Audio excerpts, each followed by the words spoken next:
Hi everyone, in this question I'm looking at the very final part of question 16b of the 2012 Extension 2 HSC exam.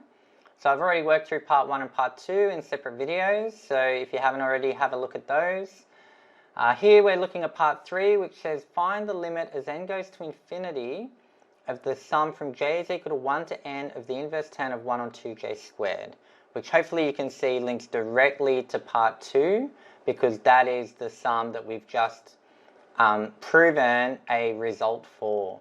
And you can see this is a 1-mark question, so you kind of know, well, based on how straightforward B part 1 was for 1 mark, this is going to be pretty simple too.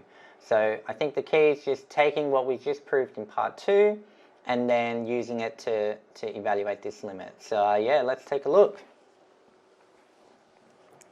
So we've got this limit here, and if we have a look at what's inside the limit, that's exactly the same as what we've just proven. So really all we need to do is say, well, that's going to be equal to the limit as n goes to infinity of, and we replace this with what we just proved. So the inverse tan of n on n plus 1.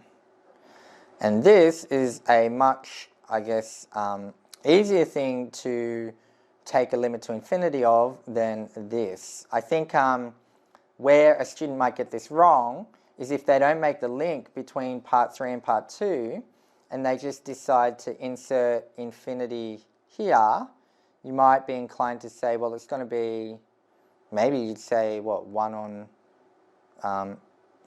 on infinity every time. So it's just going to be 0 plus 0 plus 0 and so on. Maybe the inverse tan of 0 plus the inverse tan of 0. Maybe that's where you get to. And that's not the way to go, obviously. The key is to say, well, actually, when we show this equality, we can then say it's going to be basically the inverse tan of infinity on infinity, since infinity plus 1 is still infinity, is kind of how you can think about it. So it's basically the inverse tan of 1.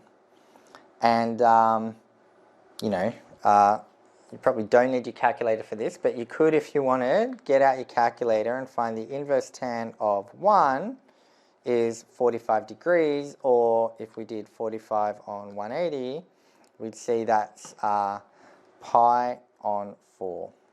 And that's probably the format the marker would want to see it, as opposed to 45 degrees. Or you could just leave it as the inverse tan of 1. I think hopefully you'd get rewarded for that. But, as you can see, very straightforward, but only if you see the link to part 2. If you don't see that link, you're probably going to end up actually with the wrong thing. So at the end of the day, a very simple question to answer. I think the difficult work for this 16 part B really was in the second part, the proof by induction. But once you get through all that hard work, there's an easy markup for grabs here, just by making or being careful with how you do limits. But as an Extension 2 student, you would hope that you're fairly comfortable with limits, because, you know, even back in advanced stat content, you learn about limits to get introduced to calculus. So hopefully you've kind of had plenty of practice with them, so that this question, yeah, kind of falls out pretty easily. So hopefully that all made sense, and that's something you could do independently now. And yeah, tick boom.